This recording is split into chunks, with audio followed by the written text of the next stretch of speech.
Ma'am, ipinagpaumanhin ko po, ngunit wala kaming anumang nakarehistrong reservation sa ilalim ng inyong pangalan. At huwag na huwag mo nang susubukang kontakin ako sa ganyang kaawa-awang paraan. Ang malulupit at matatalim na salitang iyon mula kay Attorney Joaquin de la Cruz, ang lalaking naging asawa ko sa loob ng 5 taon, ay bumagsak na parang yelo sa pasilyo ng Sandigan Bayan sa Quezon City. Sa labas ng bintana, bumubuhos ang pinaghalong ambon at malakas na ulan. Nang pirmahan ko ang mga papeles, hindi ito nanginig kahit katiting. Akala mo ba sa posisyon ko bilang fiskal, hindi kita kayang tapusin? Hanggang sa kahuli-hulihang sandali, minamaliit ako ng aking asawa na itanong ko sa sarili ko kung siya pa ba ang parehong lalaki na nangako sa akin sa altar. 5 taon na ang nakalipas, ngunit hindi ako umiyak. Sa halip, ngumiti ako sa paradahan. Binuksan ko ang pinto ng shotgun seat ng kanyang kotse at nag-iwan ng isang sobre sa upuan. Sa labas nito, isang petsa, isang oras, at pangalan lamang ng isang ospital ang nakasulat. Hindi nagsisinungaling ang mga talaan, bulong ko sa sarili at tumalikod. Tiningnan ng aking dating asawa ang sobre na may mapanuyang ngiti. Gayunpaman, alam ko na kung anong itsura ang ipapakita niya sa gabing iyon kapag binuksan niya ito. Ang diborsyo ay hindi ang katapusan. Ito ang simula. Ako si Elena Reyes, 38 taong gulang. Bago ako ikasal, nagtatrabaho ako bilang isang forensic accountant sa isang pribadong kumpanya. Ang trabaho ko ay suriin ang bawat dokumento, intindihin ang kahulugan ng bawat numero, at kung paano dumadaloy ang pera mula sa mga iligal na transaksyon. Hindi ko pa alam noon, ngunit ang kasanayang iyon ay magiging sandata ko pala para protektahan ang aking buhay. Ilang taon ang lumipas, isang tag-ulan. 5 taon matapos ang aming kasal.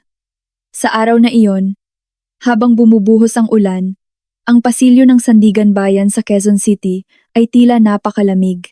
Ang mukha ni Joaquin, ang aking asawa na naliligo sa ilaw ng fluorescent, ay kasing lamig din. Akala mo ba sa posisyon kong fiskal, hindi kita kayang ayusin? Ito ang mga una niyang salita. Sinabi niya ito sa mismong lugar kung saan kami nagpunta upang isumite ang petisyon para sa pagpapawalang bisa ng aming kasal. Wala akong isinagot, hindi dahil wala akong masabi, kundi dahil nasabi ko na ang lahat, hindi pa lang niya alam. Pirmahan mo na yang mga papeles, nagmamadali ako, sabi ni Joaquin sabay tingin sa kanyang relo na puno ng pagkainip. Siguradong mayroon siyang mahalagang lakad, marahil isang laro ng golf o isang hapunan kasama ang isang makapangyarihang politiko. Laging puno ang kanyang schedule, maliban na lang, syempre, sa mga pulong ng kanyang pamilya. Ano? Wala kang masabi? Siguro nga wala kang masasabi. Binigyan niya ng kahulugan ang aking katahimikan ayon sa kanyang kagustuhan, tulad ng lagi niyang ginagawa. Inabot ko lang ang mga dokumento sa clerk at inilabas ang aking ballpen. Hindi nanginig ang aking kamay. Sa halip, ito ay kalmado. Kahit na ang 5 taon ng pagsasama ay nagtatapos sa isang simpleng pirma. Kakaiba, ngunit nakaramdam ako ng kalayaan. Ang tunog ng selyo ng clerk na dumadampi sa mga papel ay umalingaw-ngaw sa pasilyo. Pumirma na rin si Joaquin. At sa ganoong paraan, naging estranghero kami, sa legal na paraan. Kahit paano, huwag mo na akong kokontakin ulit. At huwag mong iisiping aasa ka pa sa akin. Ito ang kanyang mga huling salita. Isang pangungusap na napaka-predictable, kaya't hindi na ito halos nakakasakit. Laging kailangang kumpirmahin ni Joaquin ang kanyang pangingibabaw sa ganoong paraan. Ako ang kumikita ng pera. Ako ang bumuhay sa'yo. Wala ka kung wala ako. Narinig ko ang mga pariralalang iyon sa loob ng 5 taon nang walang tigil. Ngunit sa sandaling iyon, ngumiti ako. Ano? Nagpakita ng pagkagulat ang kanyang mukha. Marahil ay hindi niya inaasahan ang reaksyong iyon. Siguro'y inaasahan niya ang mga luha, pakiusap, o galit. Ngunit isang bahagyang ngiti lamang ang ibinigay ko sa kanya. Tumalikod ako ng walang imik at naglakad patungo sa paradahan kung nasaan ang kanyang sasakyan. Sumunod si Joaquin, ngunit hindi ko siya pinansin. Wala akong sariling kotse. Ibinenta ko ito matapos kaming ikasal. Alinsunod sa payo ng aking asawa. Pwede mo namang gamitin ang sa akin. Huminto ako sa tabi ng kanyang kotse. Isang luxury SUV. Binili niya ito noong nakaraang taon. Para sa isang fiskal, ang kotse ang iyong business card, sabi niya habang umuutang ng higit sa 5 milyon. At nangyari iyon sa panahong nagpapatong-patong ang mga bayarin para sa kampanya ng kanyang pinsan na tumatakbo sa lokal na eleksyon. at ako'y naghahanap ng mga pautang. Binuksan ko ang pinto ng shotgun seat. Anong ginagawa mo? Tanong ni Joaquin. Ngunit hindi ako sumagot. Kinuha ko lamang ang isang sobre mula sa aking bag at maingat na inilagay sa upuan. Isang makapal na brown envelope na naglalaman ng mga A4 na papel. Sa labas nito, walang nakasulat maliban sa isang bagay, isang petsa at ang pangalan ng isang ospital. Ano to? Nang tangkain niyang kunin ang sobre, isinara ko ang pinto, tumalikod at nagsimulang maglakad sa ilalim ng ulan. May isinigaw si Joaquin, ngunit hindi ko ito narinig. O mas tamang sabihin, hindi ko na kailangang marinig. Lahat ng kailangan kong sabihin ay nasa loob na ng sobreng iyon. Habang naglalakad ako mula sa Sandigan Bayan patungo sa sakayan ng bus, lalong lumakas ang ulan. Basang-basa ang aking damit, ngunit wala akong pakialam. Sa halip, nakaramdam ako ng kasariwaan. Ito ang unang pagkakataon sa loob ng 5 taon na tinatahak ko ang isang landas na ako mismo ang nagpasya. Habang naghihintay ng bus, binuksan ko ang aking cellphone. Walang tawag mula kay Joaquin. Siguro'y hindi pa niya binubuksan ang sobre. Gagawin niya iyon pag uwi niya. At doon niya maiintindihan ang lahat. Hindi nagsisinungaling ang mga talaan. Ito ang unang aral na natutunan ko sa kumpanya. Ang mga tao ay maaaring magsinungaling, ngunit ang mga dokumento, hindi. Mga resibo, bank statement, medical records, text messages, call logs, lahat ng iyan ay nagtatago ng katotohanan. Inakala siguro ni Joaquin na sa loob ng 5 taon, ako ay isang ignoranteng biktima na umiiyak, nagtitiis, at nagbabata lamang. Hindi naman siya lubos na nagkakamali. Marami akong iniyak at marami akong tiniis. Ngunit may isang bagay siyang hindi alam. Habang ako'y umiiyak, ako'y nagtatala. Habang ako'y nagtitiis, ako'y nag-iipon. Habang ako'y nagbabata, ako'y nangangalap ng ebidensya. Gabi-gabi, matapos siyang makatulog, habang ang katawan ko'y pagod na pagod sa pag-aasikaso sa kanyang mga pulong at iba pang aktibidad, binubuksan ko ang laptop at inaayos ang isang Excel file. Petsa, oras, lugar, halaga, konsepto, ang perang ginastos sa mga campaign donations para sa kanyang pinsan, ang investment niya sa kanyang negosyo ng real estate na hindi kailanman nakita. Bawat transaksyon, lahat ay itinala ko, at tinuntun ko rin ang perang lumalabas sa account ni Joaquin. Ang mga bayad sa golf club, ang mga mamahaling binili sa Greenbelt, ang mga resibo mula sa mga sosyal na restaurant.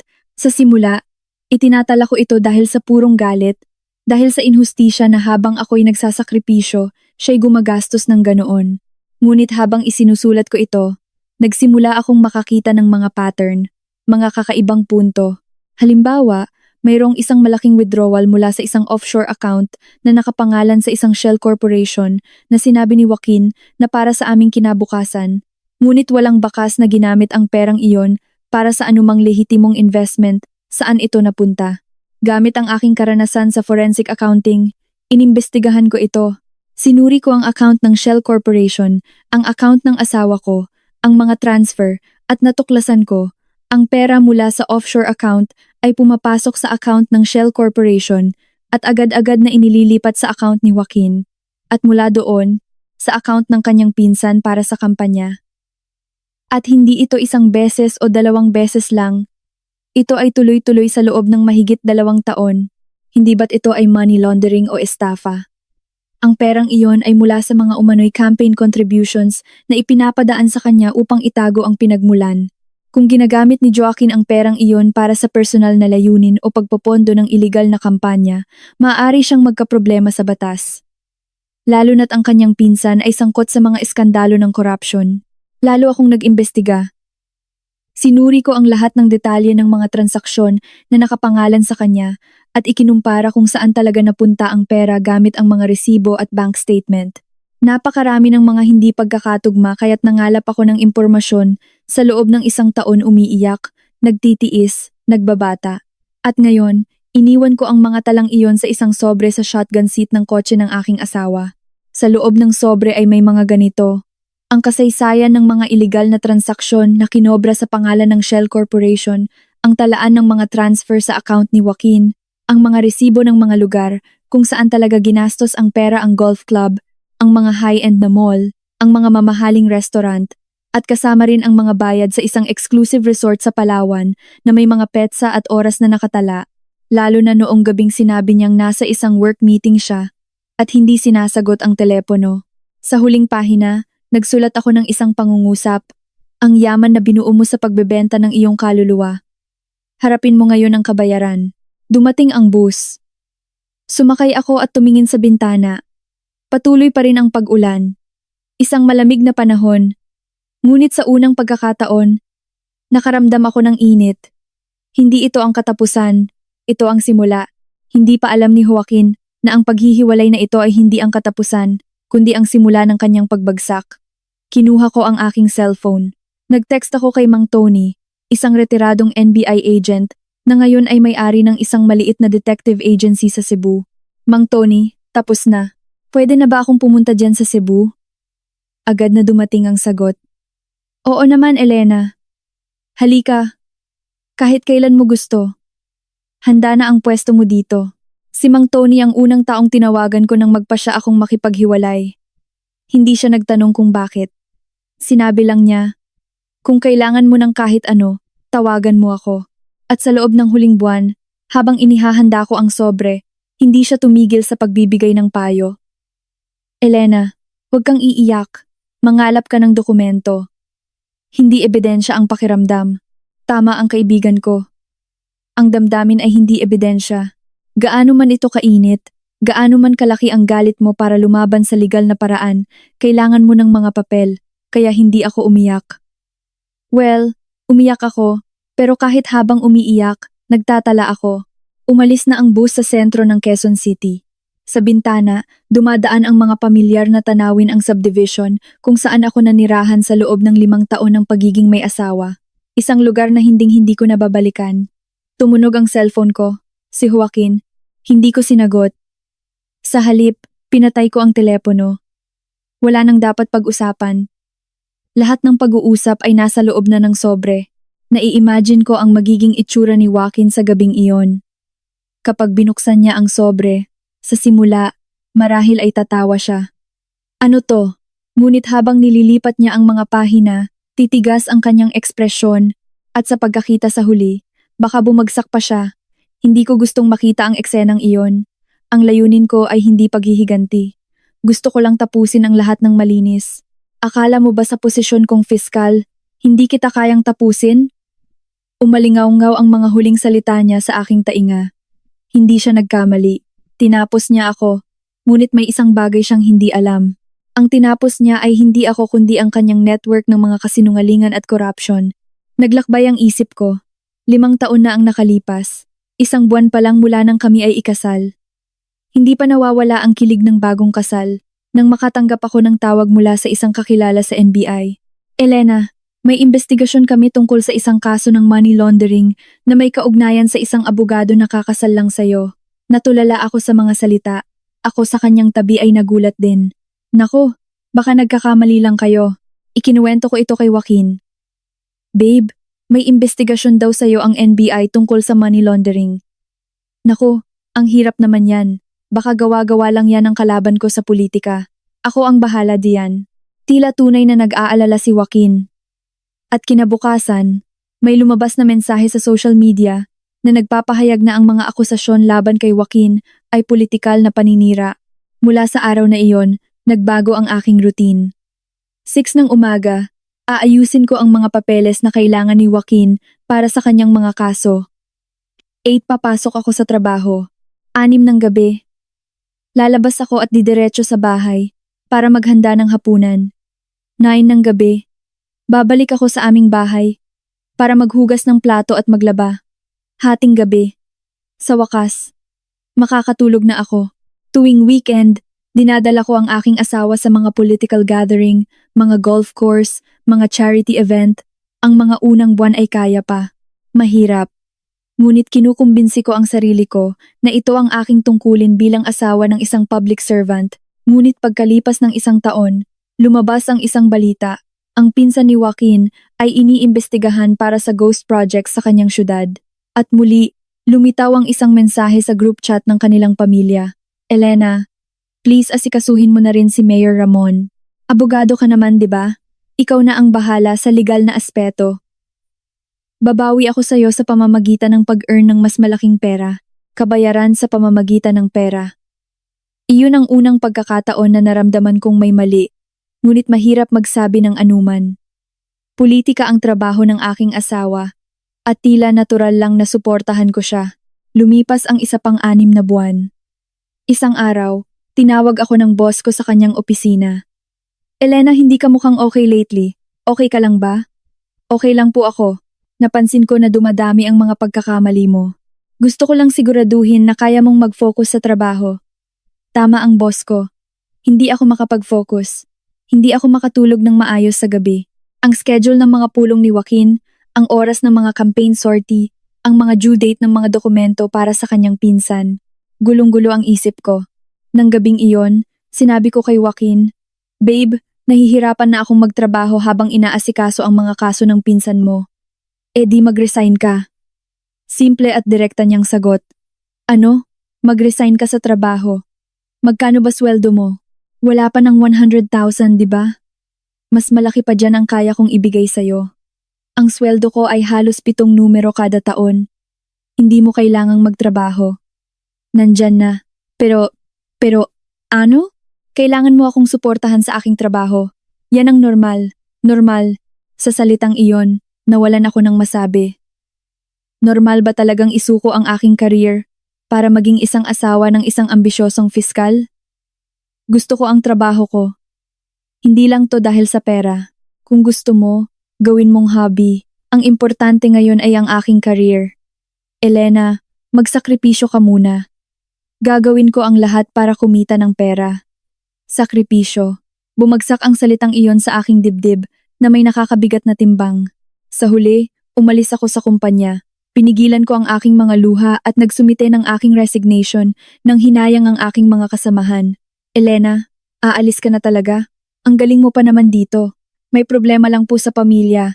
Hindi ka sinungalingan, ngunit hindi rin buong katotohanan. Pag-uwi ko matapos mag-resign, sinalubong ako ni Joaquin ng isang malawak na ngiti. Good job! Ngayon, maaalagaan mo na ang mga pulong ko ng maayos. Bibigyan kita ng 70,000 kada buwan para sa mga gastusin. Mas malaki pa sa kinikita mo, di ba? 70,000. Mas malaki nga sa sweldo ko. Oo, ngunit sa hindi malamang dahilan, nakaramdam ako ng pait. Parang tinumbasan ng pera ang halaga ng aking trabaho. At Elena, ngayong nandito na rin lang tayo, bakit hindi ka na lang mag-focus sa pagiging socialite ko? Ano, mas marami tayong mapupuntahan. Kung dito ka magfo-focus, mas magiging komportable para sa'yo. Hindi mo na kailangang magpabalik-balik. At ganoon nga, nagsimula akong maging isang socialite sa kanyang mundo. Sa simula, maayos ang lahat. Kapag sinasabi sa akin ng mga kaibigan ni Joaquin, Elena, salamat. Malaking tulong ka sa karir ni Joaquin. Nararamdaman kong tama ang ginagawa ko. Ngunit sa paglipas ng panahon, nagbago ang kapaligiran. Elena, medyo matabang ang lasa ng wine sa charity event. Elena, bakit ganito ang suot mo sa golf tournament? Elena, nalimutan mo na ba ang pangalan ng asawa ng konsehal? Dapat ang asawa ng fiskal ang nakatutok dyan. Nawala ang mga pasasalamat at puro reklamo na lang ang natira. At si Joaquin, tama si Mayor Ramon. Elena, mag-focus ka naman ng kaunti. Laging sa panig ng kanyang pamilya si Joaquin. Kahit gaano ko sabihin na pagod na ako, pareho lang ang sagot niya. Ako ang kumikita ng pera. Trabaho mo ang suportahan ako. Ang 70,000 kada buwan ay sa katunayan ay kulang na kulang matapos bayaran ang mga gastusin sa mga social event ni Joaquin, ang mga donasyon para sa kampanya ng pinsan niya, at ang mga mamahaling damit na kailangan kong suotin. Halos wala nang natitira. Isang araw, sinabi ko kay Joaquin, Babe, pwede mo bang dagdagan ng kaunti ang allowance? Sobrang taas ng mga gastusin sa politika. Magkano ba binibigay ko? Sapat na yon. Pero ang mga gastusin lang sa social life mo, lumalagpas na sa 100,000 kada buwan. E di magtipid ka pa. Masyado akong abala sa labas para problemahin pa yan. Magtipid ka. Sabi, nagtitipid na ako sa abot ng aking makakaya. Ilang taon na akong hindi bumibili ng bagong damit at sa salon. Pumupunta ako minsan sa isang taon kung swerte. Sa tanghali, halos hindi ako kumakain. At kahit ganoon, kulang pa rin ang pera. Sa huli, kinansel ko ang aking retirement plan. Ang perang inipon ko mula pa noong bago ako ikasal. Ginamit ko iyon para bayaran ang mga campaign expenses. Ngunit naubos din iyon sa loob ng 6 na buwan. Ang sumunod ay ang aking savings account. Ginamit ko hanggang sa huling sentimo na itinabi ko para sa mga emergency. At ang huling ginalaw ko ay ang security deposit mula sa isang maliit na commercial space na ipinamana sa akin ng aking ama bago siya mamatay. Iniwan sa akin ng aking ama ang isang maliit na pwesto. Itabi mo to para kung sakali, sabi niya. Ang deposito ay 500,000. Sinubukan kong huwag itong galawin, ngunit wala akong nagawa.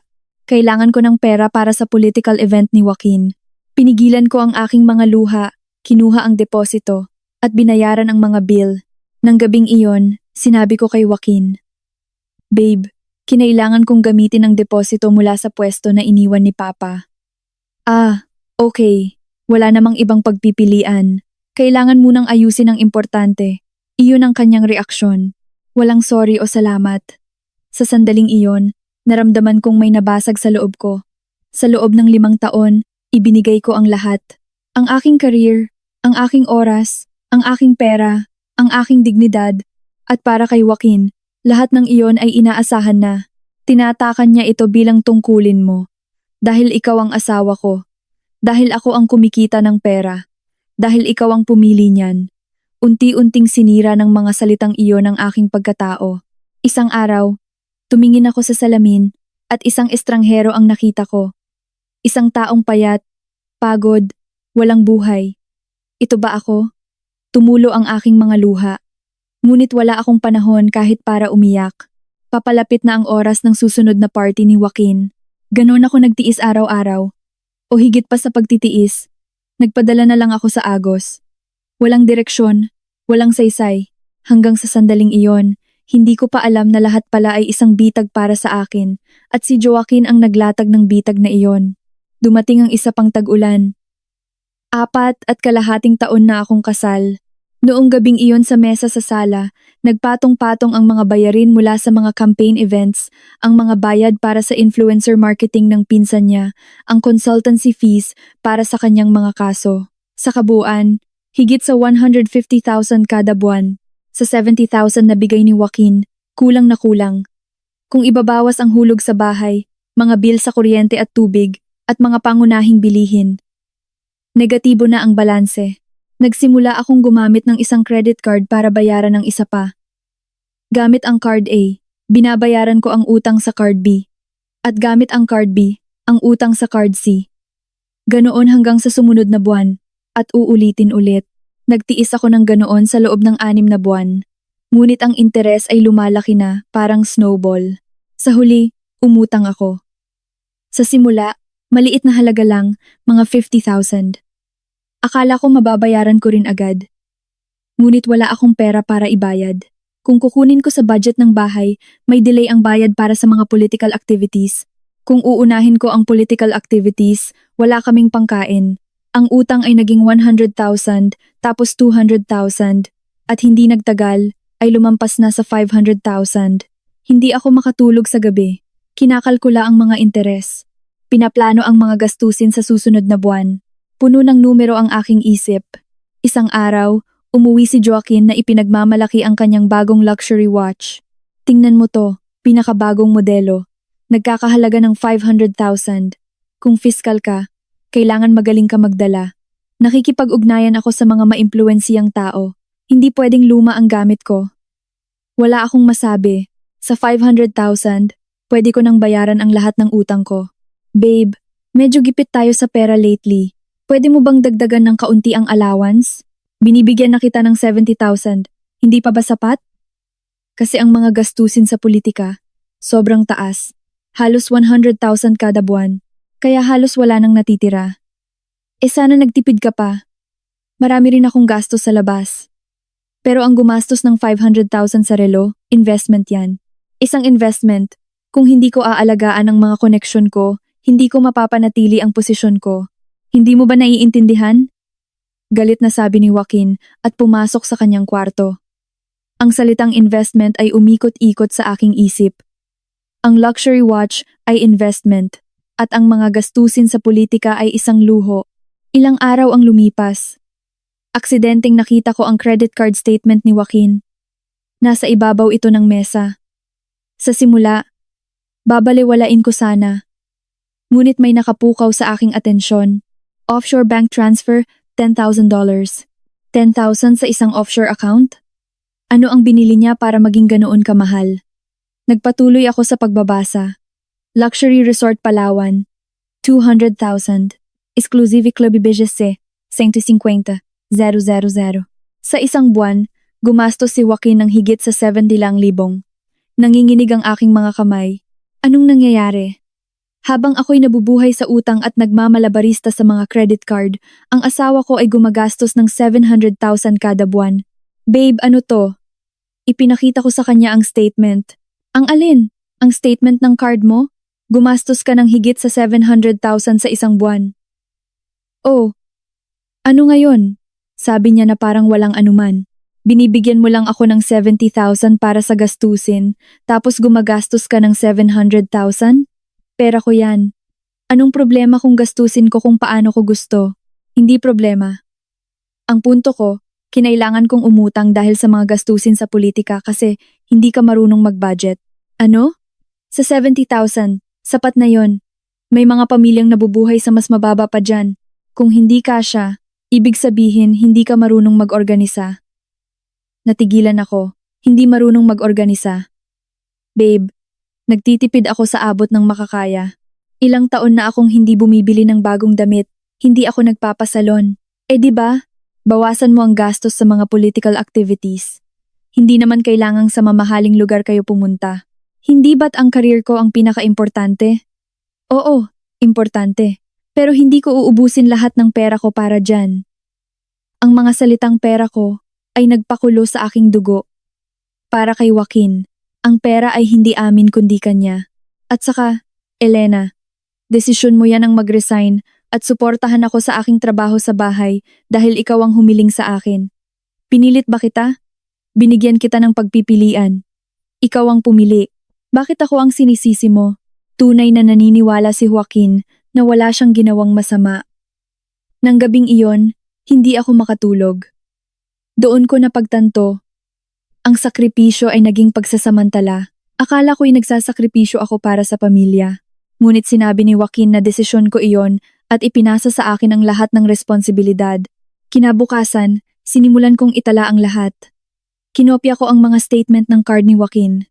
Sinuri ko ang mga galaw sa kanyang account.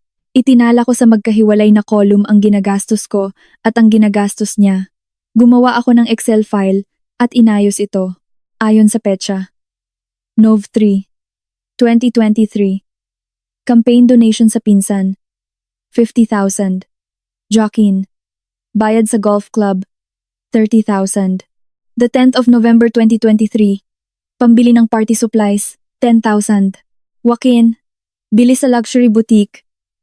120,000. The 18th of November 2023. Allowance sa staff ng campaign. 15,000. Joaquin. Hapunan sa restaurant. Labang 5,000. Nagpatong-patong ang mga numero at doon ko natuklasan ang isang bagay na kakaiba. Mayroong isang serye ng malalaking transfer sa isang offshore account na nakapangalan sa isang shell corporation. Buwan-buwan itong kinokolekta sa loob ng 2 taon na. Naalala ko ang sinabi ni Joaquin. Para sa ating kinabukasan yan. Malaking investment. Ngunit hindi namin kailanman ginamit ang perang iyon para sa anumang lehitimong investment. Ako lagi ang nagbabayad gamit ang sarili kong pera. Kaya saan napunta ang pera mula sa offshore account? Sinuri ko ang bank account ng Shell Corporation. Nandoon ang talaan ng pagpasok ng pera mula sa iba't ibang sources. At sa parehong araw ng pagpasok, mayroon ding nakarehistrong transfer sa account ni Joaquin. Transfer to Joaquin de la Cruz, 10,000. Isang beses sa isang buwan. Walang palya. Hindi ako makahinga. Ang pera mula sa offshore account ay para sa legitimate investments at inilipat ito ni Joaquin sa kanyang personal na account. Saan niya ito ginagastos?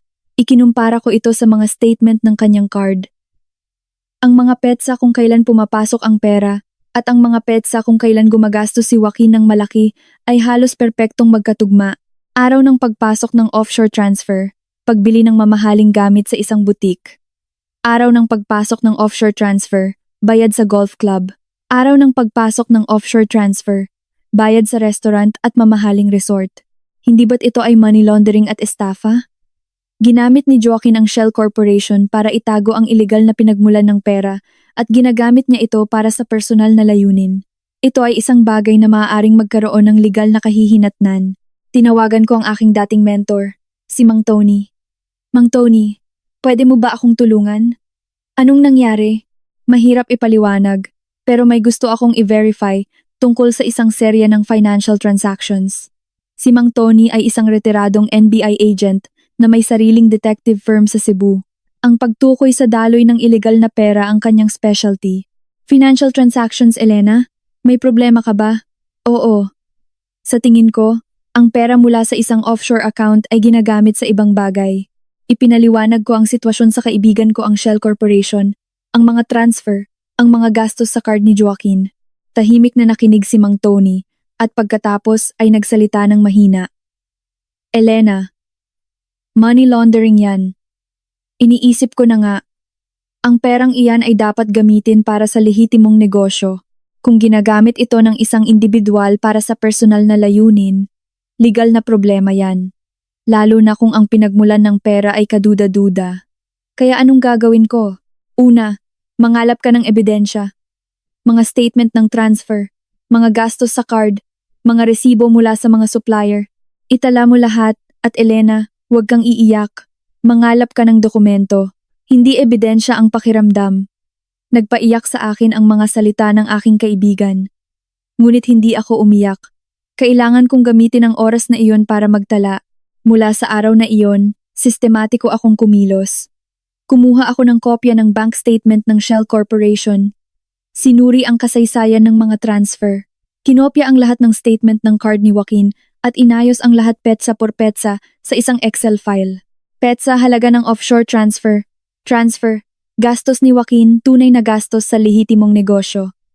Ang mga numero ay bumuo ng isang kumpletong larawan. Sa loob ng 2 taon, ginastos ni Joaquin ang 240,000 mula sa offshore account. Ang perang ginastos sa mga tunay na lehitimong negosyo ay A0. Ako ang nagbayad ng lahat, kaya saan napunta ang 240,000?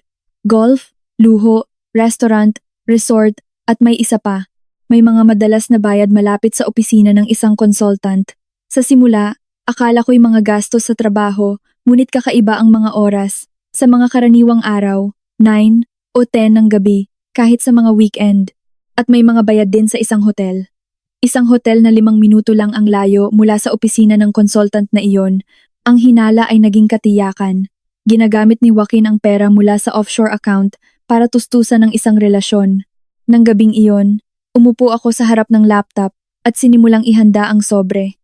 Hindi ko pa napagdesisyonan na makipaghiwalay, ngunit naisip kong baka kailanganin ko ito balang araw. Hindi nagsisinungaling ang mga talaan.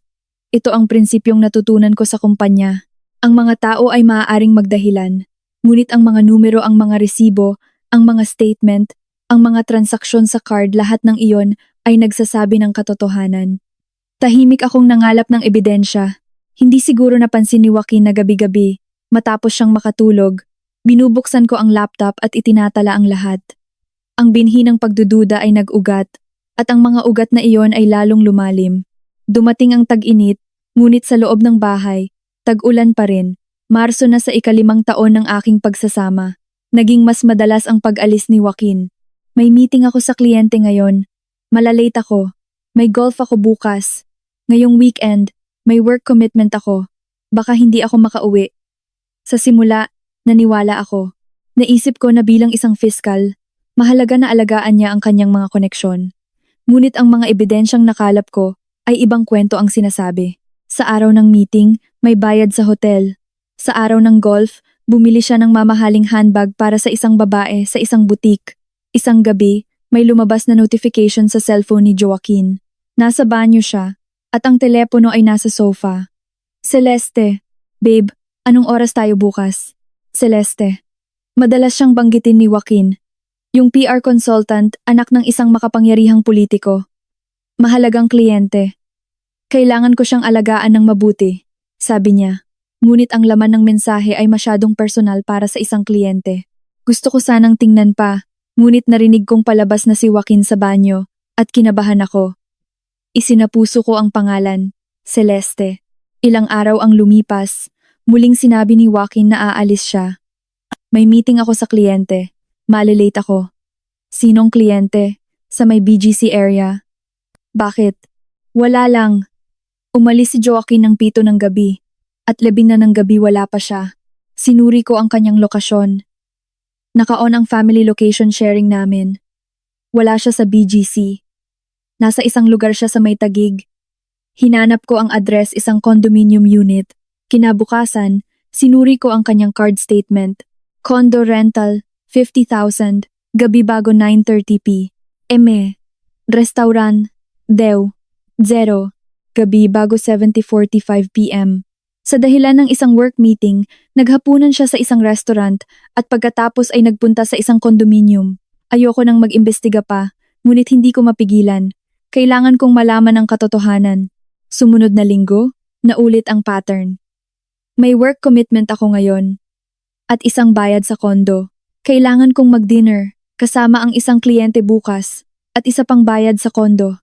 Nagrerenta siya ng kondo unit 4 o 5 beses sa isang buwan. Tinanong ko si Joaquin, "Babe, sobrang busy mo lately. Okay ka lang ba?" "Oo. Medyo abala lang. Kung hindi ko aalagaan ang mga kliyente, babagsak ang career ko.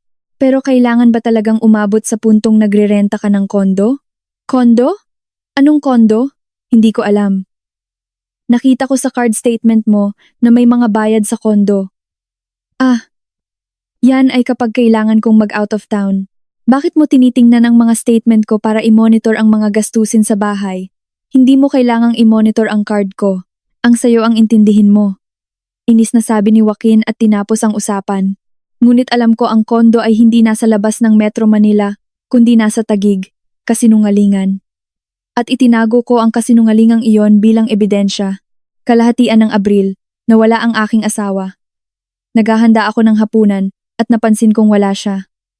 "Joaquin." Hinanap ko sa buong bahay, ngunit wala siya. Bukas ang pinto sa labas. Umalis siya. Delikadong mag-isa ang isang taong may importanteng pulong sa gabi. Nagmamadali akong nagsapatos at tumakbo palabas. Inikot ko ang subdivision, ngunit hindi ko siya nakita. Tinawagan ko ang guard, ang pulis. Naghanap ako kung saan-saan. Mga 10:00 ng gabi, nakita ko siya sa isang exclusive bar sa BGC. Nakaupo siya at nakikipagtawanan kay Celeste. "Joaquin, okay lang po kayo?" "Elena, anong ginagawa mo dito?" "Hinahanap po kayo." "Nasa work meeting ako." "Work meeting?" Iniuwi ko siya. Sa kabutihang palad, hindi siya nasaktan, ngunit pagod na pagod ako. Ilang oras akong tumatakbo. Sa panahong iyon, tinawagan ko si Joaquin ng halos 20 beses, ngunit hindi siya sumasagot. Pag-uwi, nag-text ako. "Nawala ka pero nahanap ko na. Please sagutin mo ang telepono." Dumating ang sagot, 1 oras ang lumipas. "Nasa work meeting ako." "Mamaya na tayo mag-usap." Work meeting. Hindi ko matanggap ang pariralalang iyon. Kinabukasan, sinuri ko ang kanyang card statement. Exclusive bar BGC 20,000. Gabi bago 9 p.m. Habang hinahanap ko siya sa buong lugar, si Joaquin ay nasa isang bar. Sa dahilan ng isang work meeting, ilang araw ang lumipas. Nadulas ang aking asawa sa isang charity event. Sa kabutihang palad, hindi malala, ngunit dinala siya sa emergency room. Tumatakbo akong pumunta sa ospital. 11 na ng gabi habang naghihintay sa pasilyo ng ER, tinawagan ko si Joaquin. "Babe, nadulas ka at nasa ER ka. Naku, nasaktan ka ba ng malala? Tinitingnan ka pa. Pwede ka bang pumunta? Nasa company dinner ako ngayon eh. Nasa ER ako." "Ikaw? Sige, sige, pero medyo mahirap umalis ngayon. Ikaw na muna diyan, tapos tawagan mo ako." Ibinaba ni Joaquin ang telepono. Naiwan akong mag-isa sa ER. Sa paligid ko, maraming pasyente na may kasamang pamilya. Ako lang ang nag-iisa. Sa kabutihang palad, walang malubhang nangyari sa aking asawa, mga pasalang, Ngunit kinailangan niyang magpalipas ng gabi sa ospital. Dumating si Joaquin ng tonang madaling araw. Babe, okay ka lang? Oo, buti na lang hindi malala. Mabuti naman. May meeting ako ng maaga bukas kaya aalis na ako. Elena, ikaw na ang bahala sa akin, please. Umalis si Joaquin nang wala pang 10 minuto. Umupo ako sa isang silya at binantayan ang aking asawa hanggang umaga.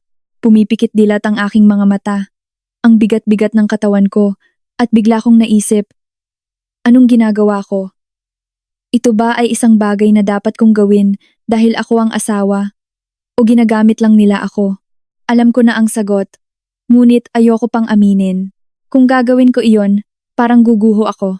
Sa simula ng Mayo, biglang sinabi ni Joaquin, Elena, mag-file na tayo ng annulment. Mag-divorce na tayo. Sa tingin ko, hindi na tayo compatible. Hindi ako makapaniwala sa narinig ko. Bakit bigla-bigla? Bakit mo sinasabi yan? Hindi ito biglaan. Matagal ko nang iniisip. Kapag kasama kita, para akong talunan. Talunan? Oh, kumikita ako ng halos 7 numero kada taon. Tapos ang asawa ko maghapon lang sa bahay at nag-aalaga ng 2 matanda. Anong iisipin ng mga tao na hindi ko man lang kayang alagaan ang sarili kong asawa? Hindi ako makahinga. Nasa bahay ako dahil ikaw ang humiling. Sino ba ang nagsabi sa aking mag-resign para suportahan ang career ko? Kailan kita pinilit? Binigyan kita ng pagpipilian. Ikaw ang pumili. Pagpipilian. Sinabi mo sa aking bibigyan mo ako ng allowance para sa gastusin at manatili sa bahay at binibigyan kita. Ang 70,000, kulang pa ba yon? Tapos nagrereklamo ka pa. Napaluha ako sa mga sinabi ni Joaquin, ngunit sinubukan kong pigilan. Bakit ka umiiyak? Anong ginawa kong masama? Wala kang ginawang masama? Wala. Sabi ko nang may halong panunuya. Ano? Anong tono yan? Hinahamon mo ba ako? Hindi kita hinahamon.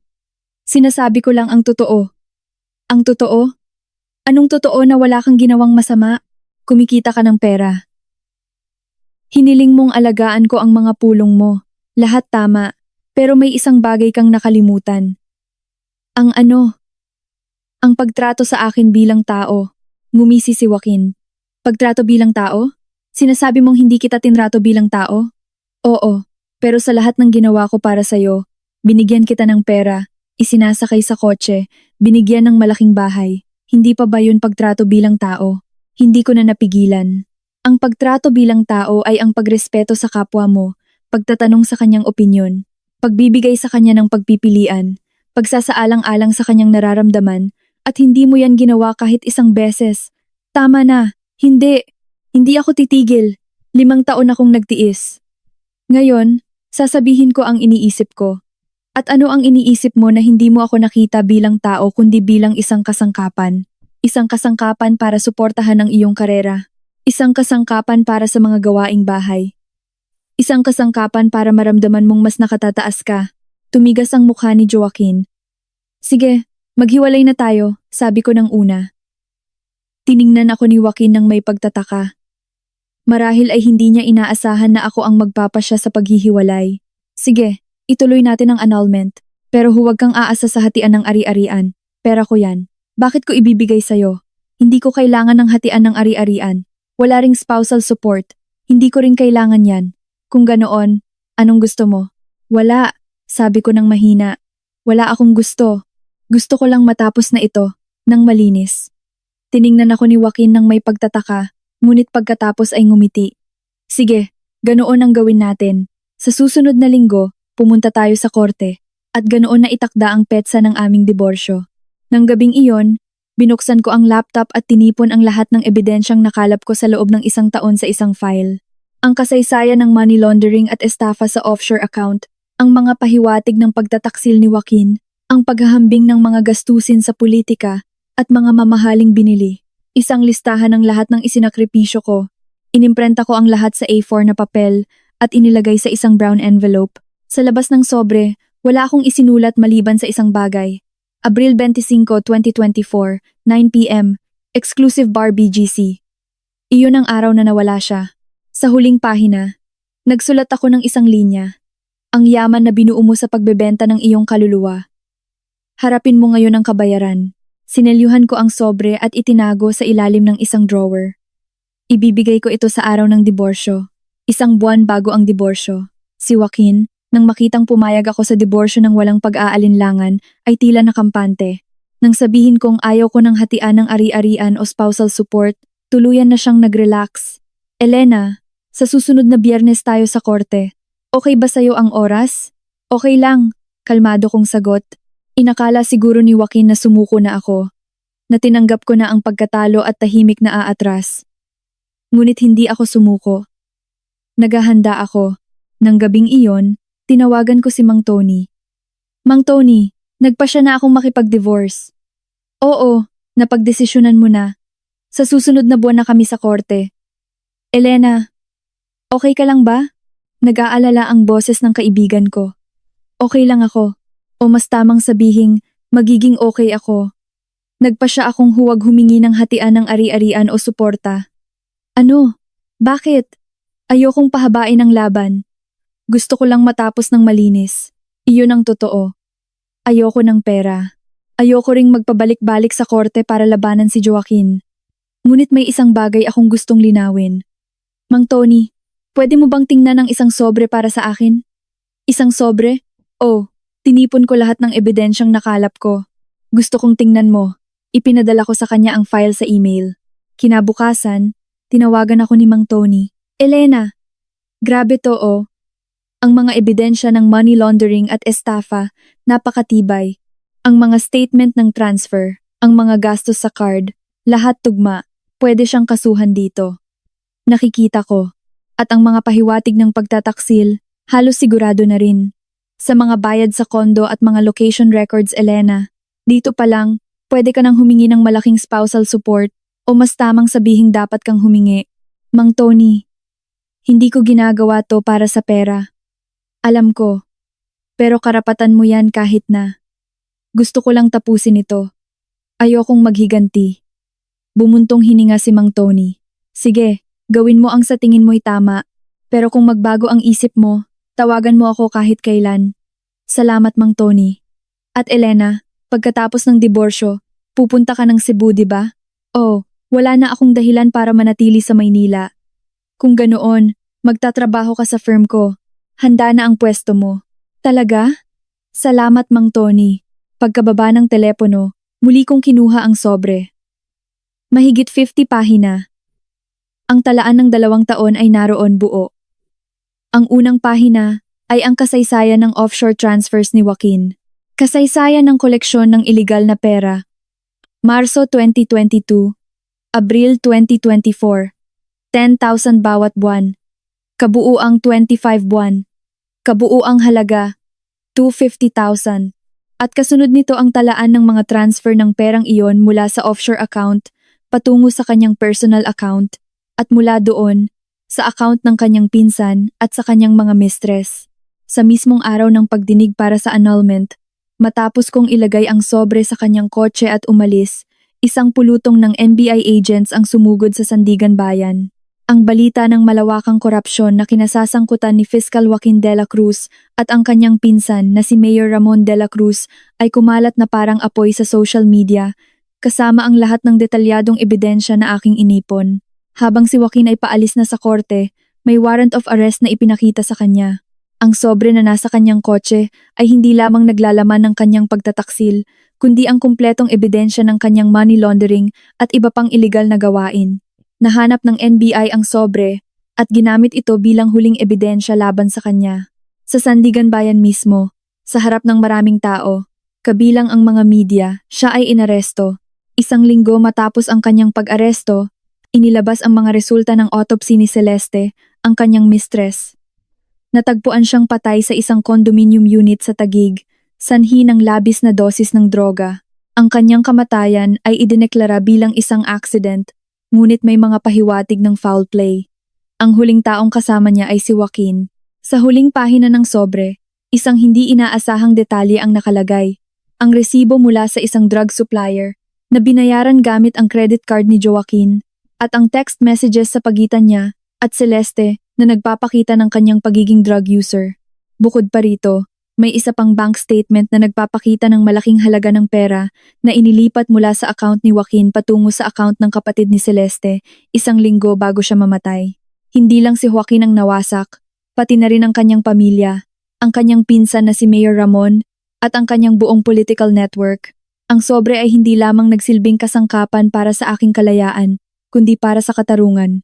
Habang nakaupo ako sa bus patungong Cebu, nakita ko sa aking cellphone ang trending news. Fiscal Joaquin de la Cruz, inaresto sa Sandigan Bayan, sangkot sa money laundering at drug-related death. Isang ngiti ang sumilay sa aking labi. Hindi ito paghihiganti. Ito ay katarungan. Ang aking paglalakbay ay hindi lamang tungkol sa sarili ko, kundi para sa mga biktima ng kanyang korupsyon. Sa wakas, malaya na ako. At sa wakas, makakatulog na ako ng mahimbing. Hindi ito ang katapusan. Ito ang simula ng isang bagong buhay kung saan ako mismo ang magpapasya sa aking kapalaran.